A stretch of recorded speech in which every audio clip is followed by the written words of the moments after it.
Atos, capítulo 16. Paulo chegou às cidades de Derbe e Listra. Em Listra morava um cristão chamado Timóteo. A mãe dele, uma cristã, era da raça dos judeus, mas o pai dele não era judeu. Todos os irmãos que moravam em Listra e Icônio falavam bem de Timóteo.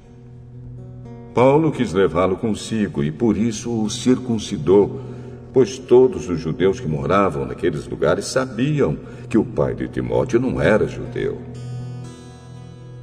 Nas cidades por onde passavam, eles diziam aos cristãos quais as decisões que tinham sido tomadas pelos apóstolos e pelos presbíteros da igreja de Jerusalém e aconselhavam que eles obedecessem a essas decisões. Assim as igrejas ficavam mais fortes na fé e o número de cristãos aumentava cada dia mais. Como o Espírito Santo não deixou que anunciassem a palavra na província da Ásia, eles atravessaram a região da Frígia Galácia.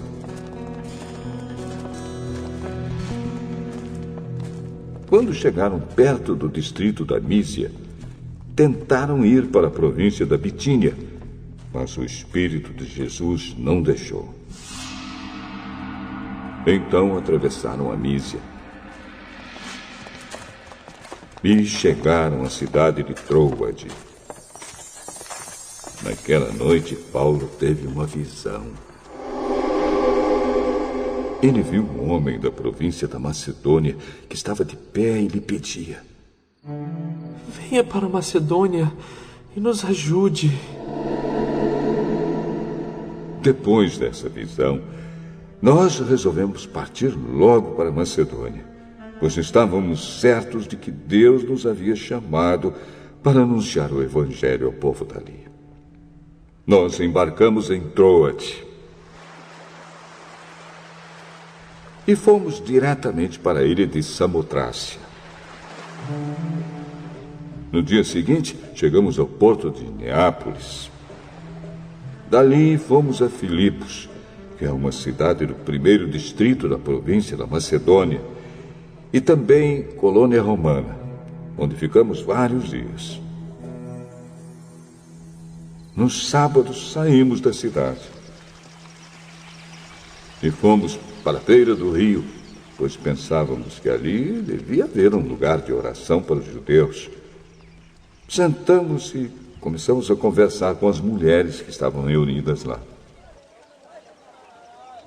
Uma daquelas mulheres que estavam nos ouvindo era Lídia, uma vendedora de púrpura da cidade de Tiatira.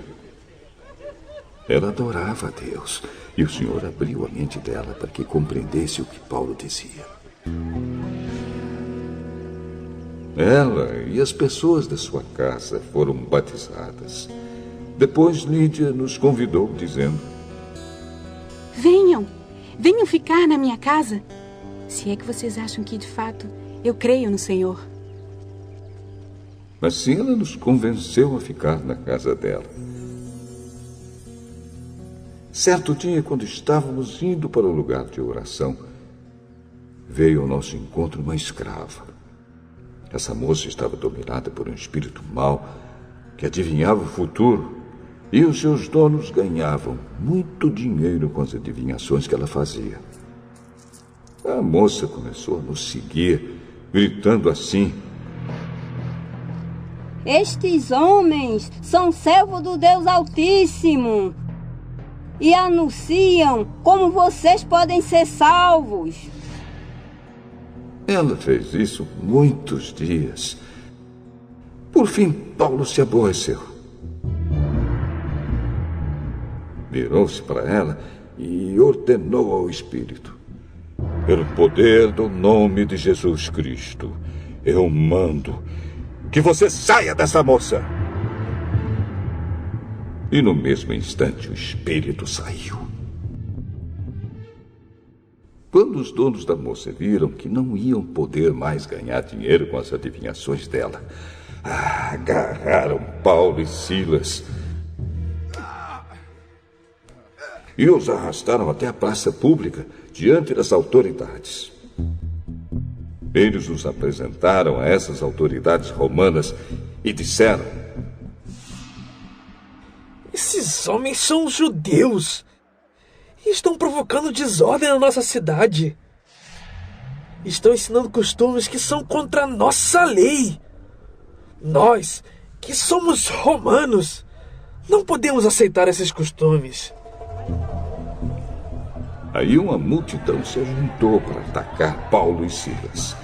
As autoridades mandaram que tirassem as roupas deles e os surrassem com varas. Depois de baterem muito neles, as autoridades jogaram os dois na cadeia e deram ordem ao carcereiro para guardá-los com toda a segurança. Depois de receber essa ordem, o carcereiro jogou os dois numa cela que ficava no fundo da cadeia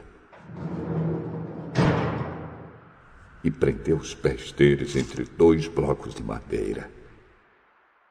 Mais ou menos à meia-noite, Paulo e Silas estavam orando e cantando hinos a Deus. E os outros presos escutavam.